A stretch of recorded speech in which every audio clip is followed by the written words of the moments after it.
I'll land this major contract for us. There's no way George, with his night school diploma, can handle it. Leave it to me, a graduate from a prestigious university. Elite junior colleague Michael said this, snatching away the major project contract I had brought in. Watching this unfold, our boss Alex commented, "Sounds promising. Then I'm counting on you for the contract in Africa." Yes, leave it to me. Africa. Michael found himself in a situation he couldn't back out of. At that moment, he couldn't possibly imagine what awaited him in Africa. My name is George. I'm a company employee who works diligently every day, driven by a certain conviction. I've always struggled with studying, never managing to score well on midterms or final exams in elementary or middle school. Instead, I aim to be the most entertaining person in class, always playing the role of the class clown. Despite not being particularly smart, I ran for class president and even served as the team captain during sports festivals. For the cultural festival, I teamed up with a classmate for a comedy duo performance, and in football, I practiced more passionately than anyone else, earning a spot in a game despite lacking the skills for regular play.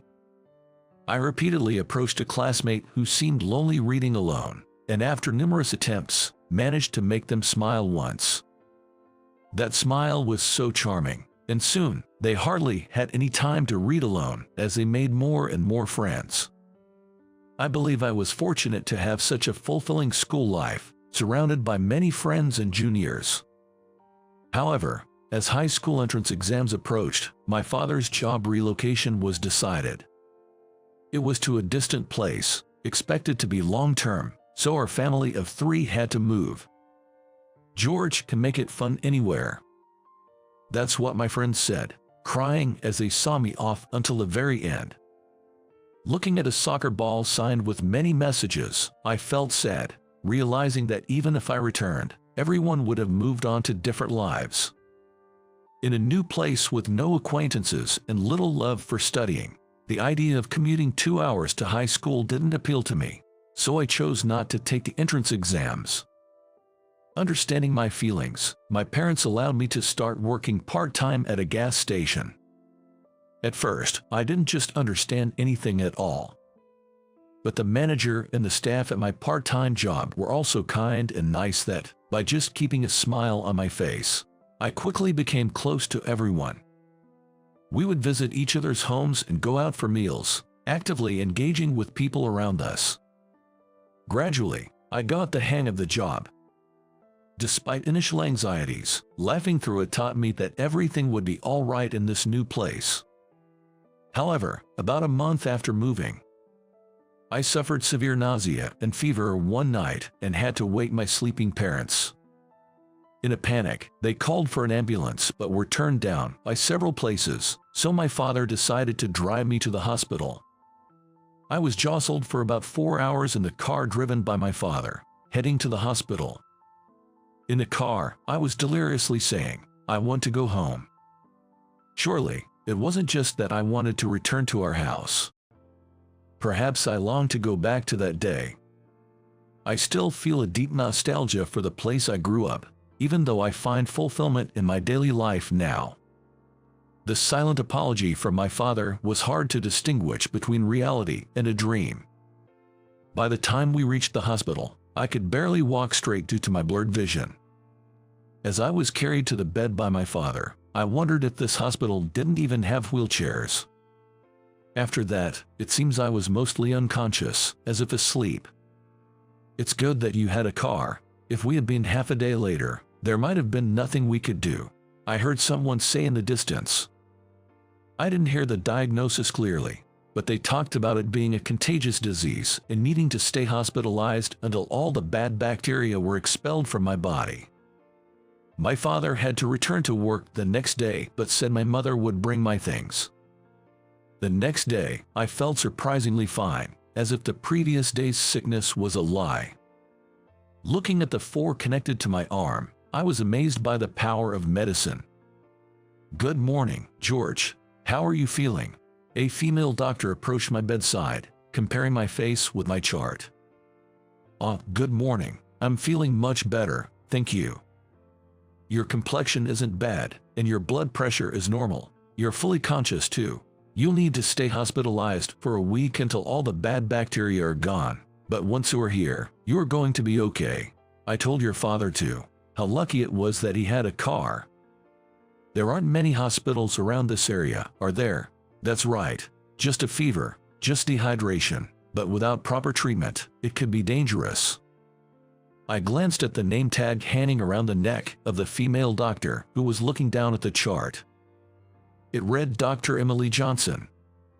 She might be around 30 years old. I thought she was a woman with beautiful, downcast eyes. "You were lucky, George." A mother carrying a small child came in crying, begging for help. But even after doing everything we could for that child, and even though they finally made it to this small hospital, "I'm sorry, I just needed someone to listen. But I've spoken too much. I fail as a doctor, I guess." "Not at all. I'd like to hear more about your experiences." Dr. Johnson, surprised, then smiled warmly.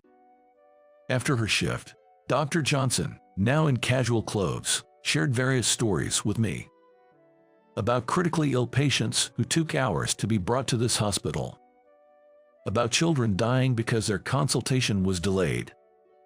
Moreover, natural disasters are frequent, blocking roads and necessitating large-scale emergency medical responses. But she couldn't overlook the patients brought to her. Parents ready to take their barely clinging to life children home because they couldn't afford the medical bills, despite the scarce medicine and beds. Initially, overwhelmed by the number of lives she couldn't save, she questioned her decision to continue as a doctor in this place daily. However, she concluded with a smile that as long as there was one life she could save, she would stay here. I was deeply moved by Dr. Johnson's strong conviction. We talked many times until my discharge, and she gave me various advice about the future. Going to medical school. I wonder. After being discharged, I discussed with my parents the possibility of becoming a doctor, but they gently suggested it might be difficult with my academic background.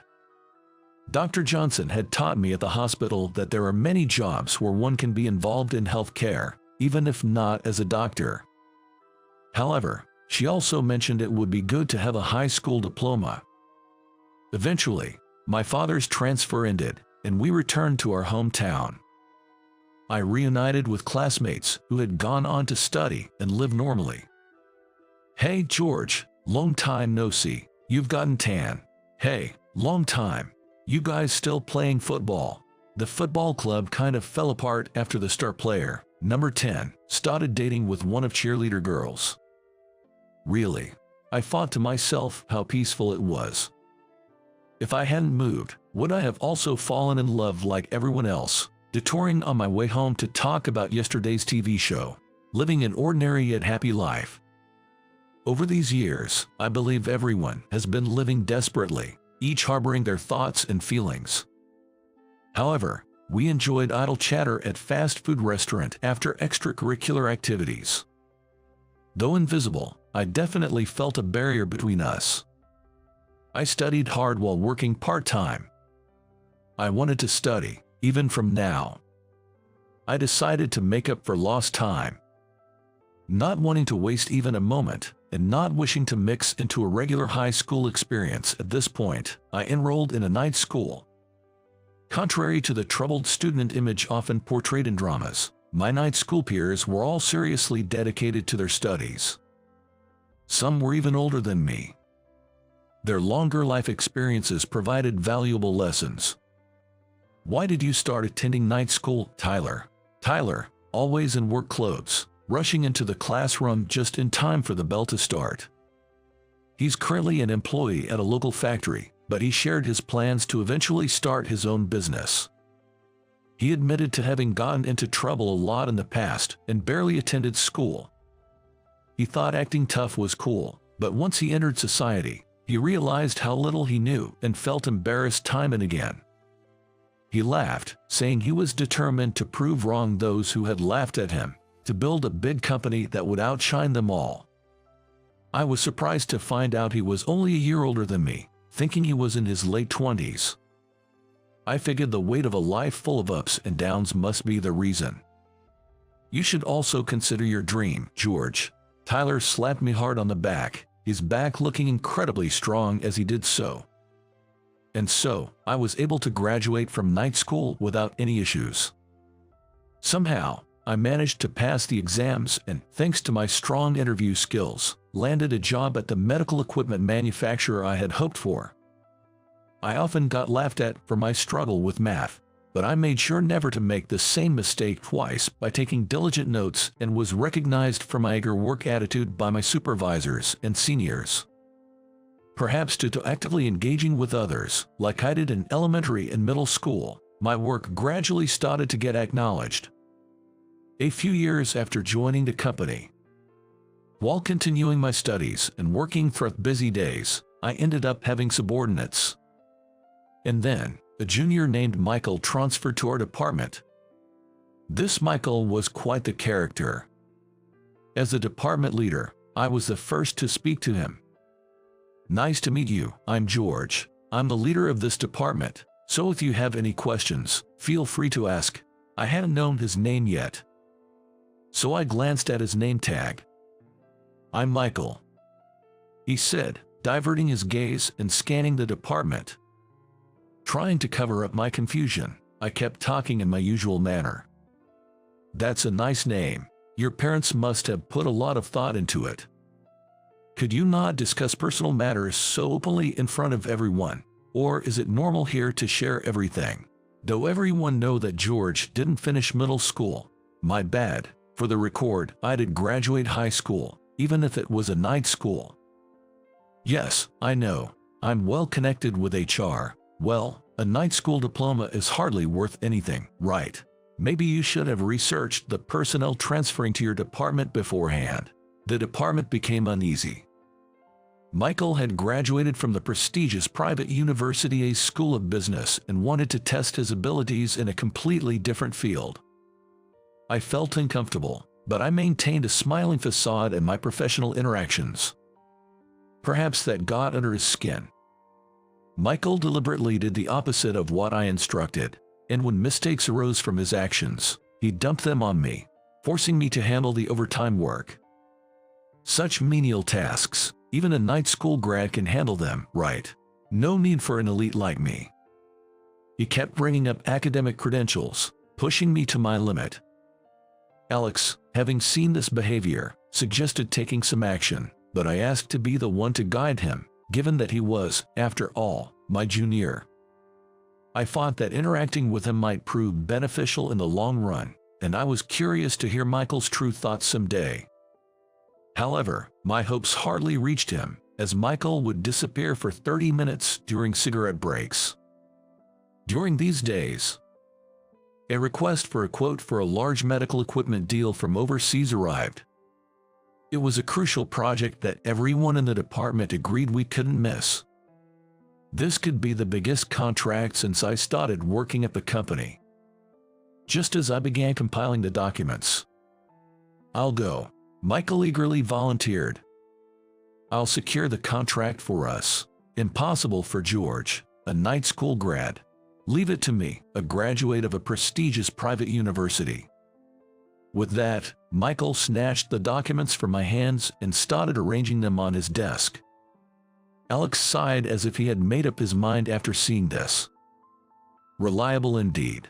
Then I'm counting on you for the contract in Africa." "Yes, leave it to me.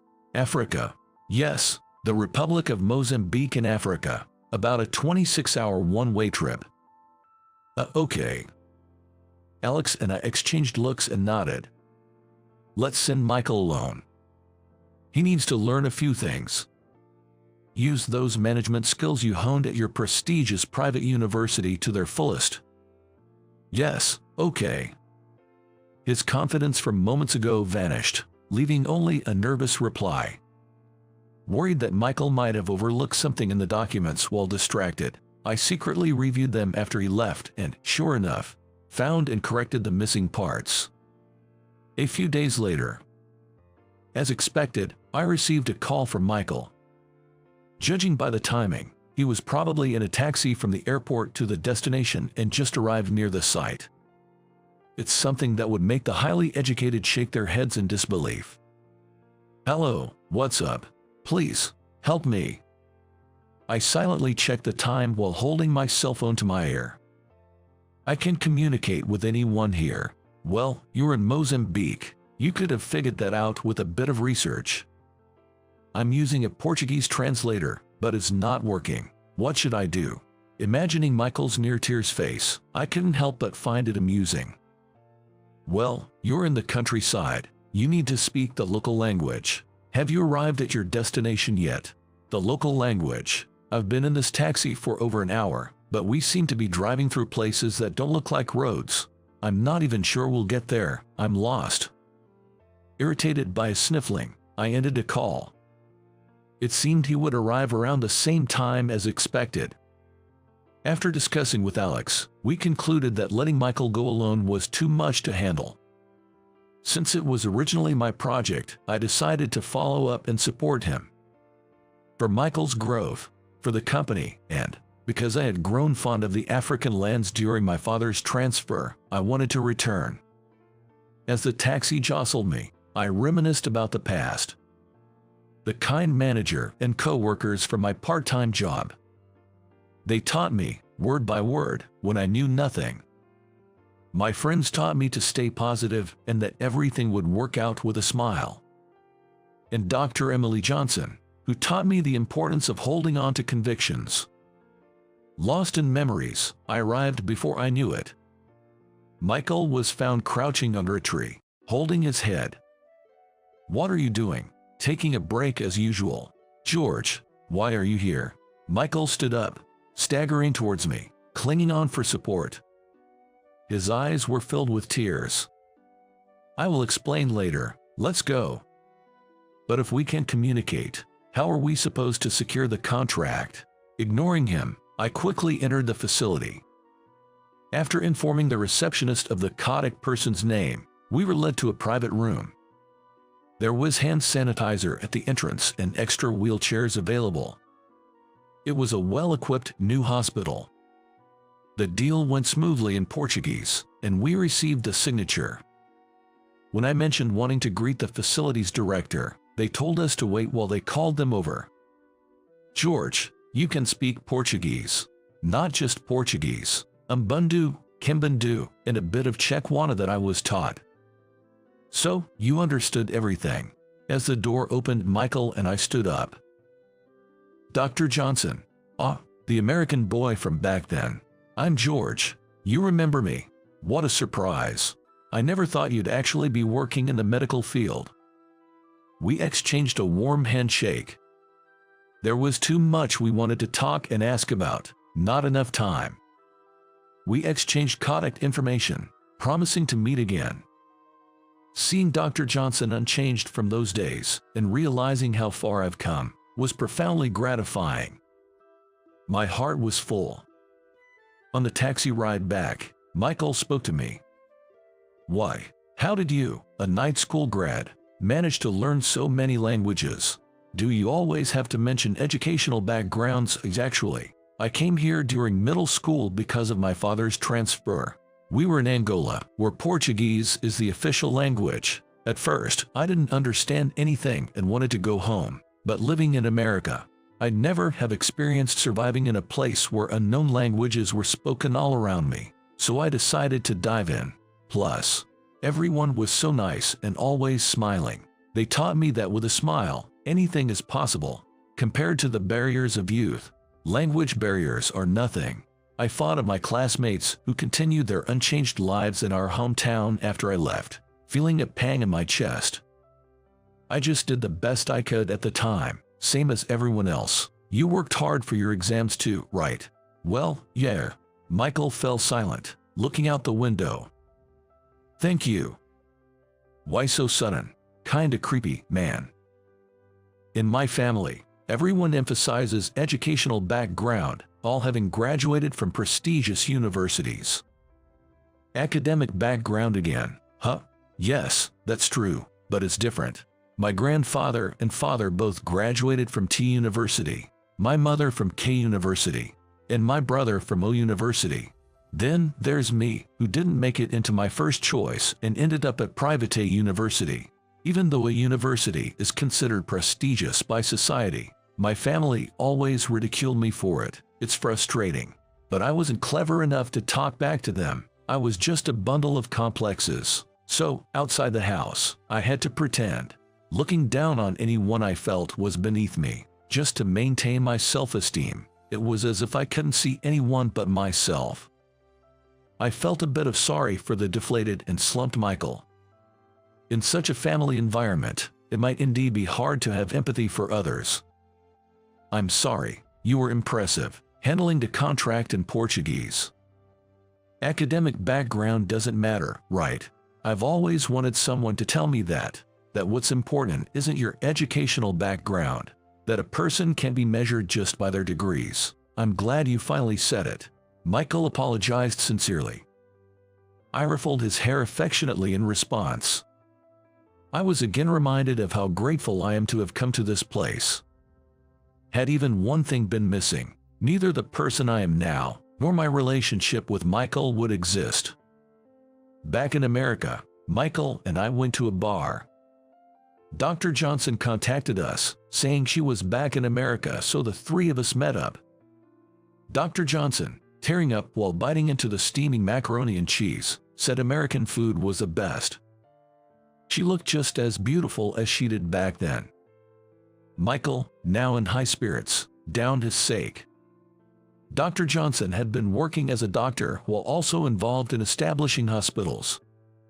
She wanted to build hospitals in areas without any, fighting various battles with the sole purpose of saving as many lives as possible.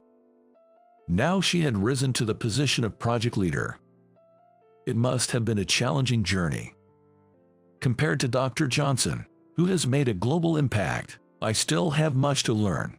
But considering I was just a patient back then and now work for a medical equipment manufacturer involved in saving lives, and have reunited with Dr. Johnson, it's something I'm proud of. We were overwhelmed with the realization of our dreams. All right, let's toast. We're going to save the world. A tipsy Michael raised his glass. The other customers in the restaurant turned around, laughing and applauding. I thought, what a warm country this is. All three of us emptied our glasses of wine. Everyone in the department was surprised by the change in my relationship with Michael. Only Alex seemed to understand everything, nodding with a smile. He said it was a bit scary how things went exactly as planned. The HR person who had sensed Michael's true nature from the start really had an eye for talent. Michael and I continued to be responsible for delivering equipment to Africa. We signed a contract with the hospital Dr. Johnson established and flew to Africa several times. Each time we met Dr. Johnson, we had passionate conversations. Michael and I were on a bus heading to an African hospital, an hour and a half into the journey. Even in such a remote island nation, there were settlements of people waiting for medical aid. And Dr. Johnson had built a hospital to save those people. I resolved to continue doing my best in whatever way I can. As I was lost in these thoughts, rocked by the bus, about an hour and a half must have passed. Without any warning, a torrential rain suddenly began to pour down. The interior of the bus started to buzz with an ease. This sudden downpour wasn't predicted by the weather forecast. I broke out in an uncomfortable sweat. Michael, sitting next to me, also looked anxious. I tried calling the hospital we were delivering to with my cell phone, but it was either busy or didn't connect after several attempts. The rain obscured the view, and eventually, the bus stopped. Passengers and the driver were exchanging words in Portuguese. We can reach our destination by walking if we stop here. It's impossible to go any further. I can't see where the road ends and the river begins. Then what are we supposed to do? Do whatever you want. We can only stay inside the bus until the rain stops. If the bus gets flooded, climb to the roof, wait for help. That's all we can do. The driver's words made sense. Checking the map, there were no facilities nearby to take shelter in, so waiting for the rain to stop seemed like the only option. The hospital remained unreachable. Concerned about my phone's battery, I contacted the company and also reached out to Alex. Then, I called Dr. Johnson's cell phone number. After a few rings, it went to voicemail. "Dr. Johnson, this is George. We're currently stuck in a bus headed to Hospital A due to a sudden downpour and won't be able to make our 11 a.m. delivery. I can't get through to the hospital either. Please call back when you hear this." After hanging up, I looked around the bus. Passengers were panicking, some praying silently, and the driver, who was trying to call for help without success, was tuning the radio. The rain intensified, and water began seeping into the bus. The driver, seemingly giving up, turned off the engine. Children were crying. Parents hugged their children, praying. I felt utterly powerless. The water level rose above the seats, and the wind grew stronger. Despite the high temperature, if this continued, we risked hypothermia or drowning. "Are we going to end up dying here? Don't be ridiculous. You can whine all you want later. Right now, focus on surviving." Even as I said that, I shivered with cold from the rainwater that had reached my knees. How long had it been? Dr. Johnson called back. "Hello, this is George. Where are you now? Have emergency services arrived? Are there any injured?" After explaining our situation, Dr. Johnson said her hospital was also flooded, receiving a steady flow of emergency patients, and they were short on ambulances. Her calm and warm voice almost made me cry. "Don't worry, the rain will stop. We will definitely save you. The lives you can save are for you to protect. Understand?" "Yes." Dr. Johnson's words were like medicine to my weakened spirit. I clenched my fist tightly and stood up. "Everyone, the water level will surpass our height if we stay here. We need to climb onto the roof of the bus and wait for rescue. This American man and the driver will go up first and will prioritize helping children and women." Speaking in Portuguese, the driver and passengers cooperated, and we all managed to climb onto the roof. The muddy rainwater had reached above our chests. While on the roof, I went around asking if there were any injured or sick. As the rain gradually lightened, cheers of joy began to rise. And then, through the thinning clouds, a ray of sunlight shone down. It was a more striking scene than any I had ever witnessed. I let out a sigh of relief. Some time later, the rescue team arrived. Everyone was safely rescued, and both Michael and I were transported to the nearest hospital. Since there were no health issues, we decided to stay at a hotel after leaving the hospital. After finishing communications with the company, I stared at my cell phone. I wondered, how is Dr. Johnson doing right now? Then, a call came in from her. "It's like telepathy. I was just thinking about you." "What are you talking about?" "Well, it seems you're okay then." "Yes, everyone was rescued, and we're staying at a hotel." "That's good to hear. You did well. Listen, I haven't slept since my shift yesterday because of today's downpour and the continuous emergencies. Dr. Johnson had been pulled into emergency medical service for a full 2 days. Yet, her complaint sounded somewhat lively. "I'm so tired I could die. I wish I could have some wine. Let's go when things settle down." "Well, that sounds wonderful." Her words trailed off into sleep, and her breathing became steady, so I quietly put down the phone without hanging up, not to wake her. Due to the hotel being a refuge for many, Michael and I had to share a room, which was unfortunate, but it might have been better than being alone. It had been a long day. It was also a day when I faced the preciousness of life firsthand. I felt grateful for my work and my life. Perhaps thanks to Michael's snoring serving as background music, I was able to sleep soundly. Despite the schedule changes, we successfully completed the delivery. We also managed to secure a new contract and received praise from Alex for being a good team. Michael helps me out with math, which I still struggle with. He always follows me fearlessly to any sales destination. Work has become more enjoyable than ever before. Years later, on a peaceful morning, I was sipping my usual coffee when I spotted a familiar face in a newspaper insert. It was Tyler, who was always in his work clothes when we were together in night school. Dressed sharply in a suit, he was pictured in a recruitment ad alongside a young man who appeared to be an employee. He had achieved his dream. His photo showed a great smile. "Look at this, Tyler from night school. He's become a respectable company president," I mentioned to Dr. Johnson. "Wow, that's impressive. He's really making a mark." Dr. Johnson peered over at the advertisement through the video call screen. Though Dr. Johnson and I kept in touch, our relationship wasn't casually defined by love or romance. Maybe that was just my perception, but we had always maintained a comfortable distance. Achieved dreams make for beautiful smiles, just like yours. What? I couldn't hear you well. The signal is bad. Then I'll tell you when you are back to America. I'll look forward to it. Don't forget to bring the wine. I put away the insert and reflected on the past. Achieving dreams isn't solely about educational background, nor can it always be accomplished with just determination. But with strong convictions, the path becomes clear. How to walk that path is up to oneself. I'm determined to proceed without hesitation. The guidance is already within my heart.